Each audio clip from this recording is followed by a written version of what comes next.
just started selling on eBay and I keep getting scammers wanting to text or email. How can a newer seller get past the scammers phase? I'm about to give up on eBay. Is it worth sticking with it?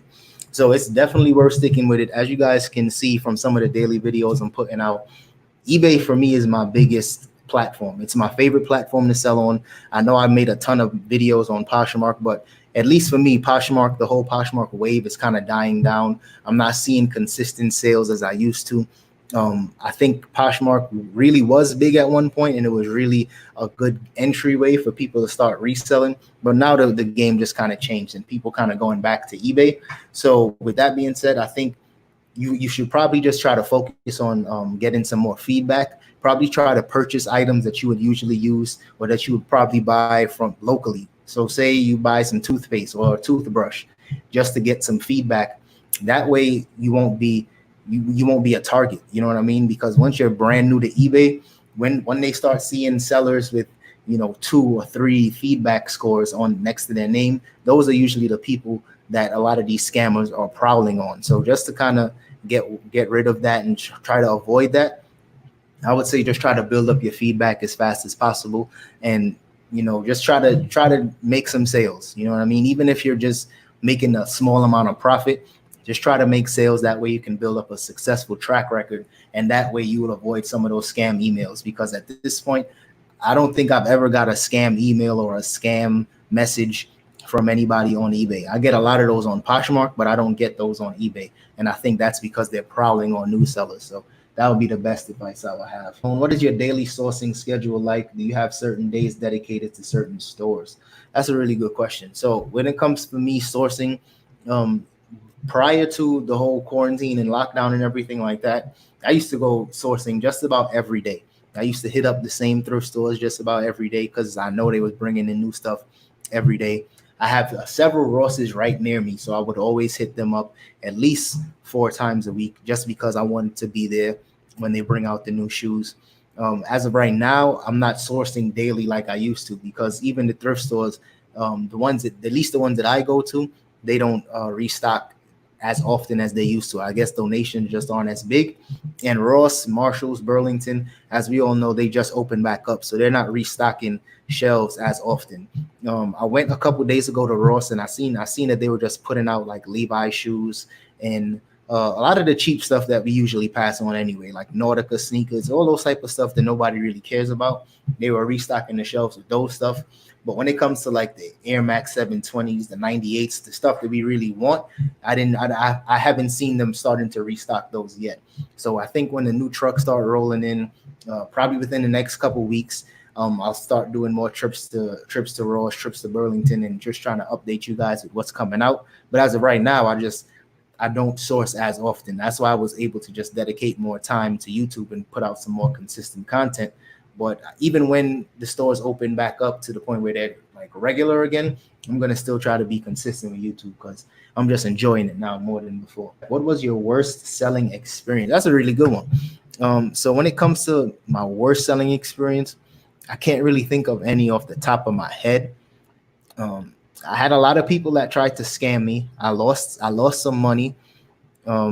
Thankfully, it wasn't a ton of money. Like, thankfully, at that point, it was a lot of like $30 items that I would ship out, and they would ship it back worn, or they'd ship it back damaged, and I would have to try to file a complaint with eBay. I don't necessarily have a ton of bad selling experiences, thankfully. Buying experiences on Poshmark, though, they just keep racking up.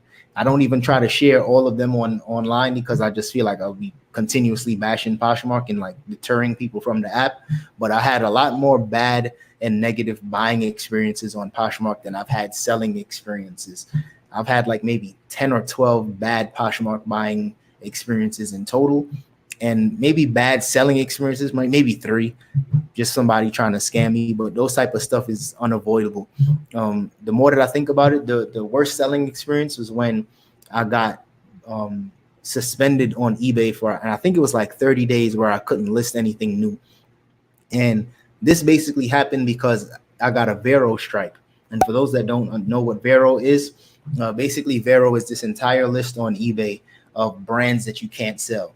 And on that list, there's tons of brands that we sell on a daily basis. But with the Vero list, is some brands that you can't sell that are not on that list, and there's some brands on the list that you can still sell and you'll be just fine. So basically what happened is the fact that I think it was like 2 items back to back that I got flagged on. It was a jersey that I believe it was a real jersey, but I got flagged for it being fake. So I took that jersey down, but I already had that one strike. And then it was just an item. I feel like it was like a facial cleanser that I wasn't allowed to sell. And I believe the brand asked eBay to take it down. So with those 2 things happening within like 30 days, I got suspended and I couldn't list anything new. So in terms of bad experiences, that's probably the worst that it got. And thankfully, I just learned from those mistakes. When it comes to selling jerseys, I just try. If I even have the slightest bit of doubt, I don't list it. I don't even buy it. If I see something that looks slightly off to me or it's questionable, I don't even waste my time. But most profitable find. So I got a lot of most profitable finds. I had one find in particular. It's a pair of Viberg boots. It's like hiking boots. They were very, very high quality. They were super heavy. No lie, these boots are probably 10 pounds.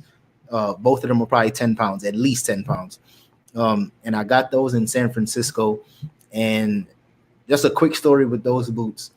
I was thrifting in San Francisco, and it was one of the more affluent areas in San Francisco. And it was at a Goodwill. And I was there for maybe 20, 30 minutes, bought a bunch of stuff, was heading my way out. And then I came back to help my wife with her stuff to put it in the car. And one of the workers literally just put the boots down. And as he put the boots down, they just looked like, not to say that it looked expensive, but it looked like high quality. So I instantly grabbed the shoes, and they had like these big chunky red laces. And I'm looking at it, and they looked like they were barely worn. So I grabbed them up, did the research on my phone really quickly, and I seen that they were selling anywhere between like $400 and as high as like $700. Brand new, they were selling for like $600-700. So I grabbed those up, and they sold for $450 within about 2 weeks of listing them. So if you guys are ever in the thrift, this is the name of those boots, Viberg boots. Anytime I'm out and I'm like searching for boots and searching for shoes, that's one of those brands that I'm always looking for. Do you plan to resell forever, or do you want to save up to expand into bigger projects? Example, real estate. Absolutely. That's the plan. I feel like I will always resell to a certain degree. I've been reselling probably since 2008 when I was really into sneakers. I would buy sneakers, sell them, and just literally just so I can keep up with the new stuff, I would sell my old stuff. So I've always been into reselling. I just kind of focused in on it over these past 3 years because I didn't want to work a regular job anymore. So I just tried to focus on the skills that I already had. But I'll probably always resell to a certain degree, but I definitely won't be doing this full time forever. The next step is probably going to be selling, probably flipping houses, or, probably something else, something entrepreneurial.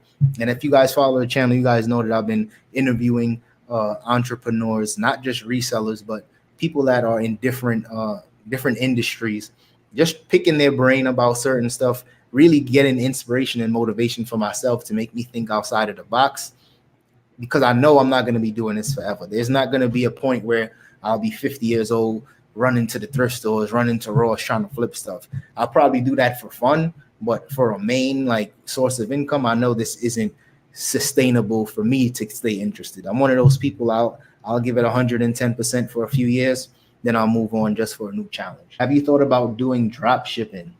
No, I'm definitely not a fan of drop shipping, especially this day and age where shipping is so slow.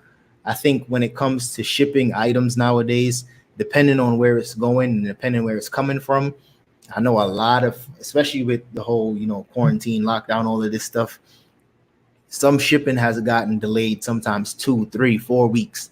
So having to deal with that, especially if I was like a drop shipper in this day and age, business would probably be terrible because people want their items and they want it now and they want it as fast as possible. And when you're drop shipping, you just don't have that much control on the order. You know what I mean? You're not really sure about the condition that it's going to be in. You're not sure how long it's going to take. And for me, I feel like drop shipping, I'm not going to say it's not a bad business. It's a bad business model. I think it has potential and some people do really well at it, but I think you just have to be really on top of things, because as a drop shipper, you don't hold inventory. So you have to constantly manage other platforms and make sure that they're fully stocked. So with all that being said, for me, it's not enough. I won't have enough control over my inventory and over my business as a drop shipper. So there's a lot of downsides. There's some positives as well, but for me, the cons outweigh the pros, so I don't mess with it. Hey, let's go. First back in the day, and so I can't complain. For all the times I pray carnivores don't come take. Cause it's poppin' up opportunists, I can't salute it. They raising red flags instead of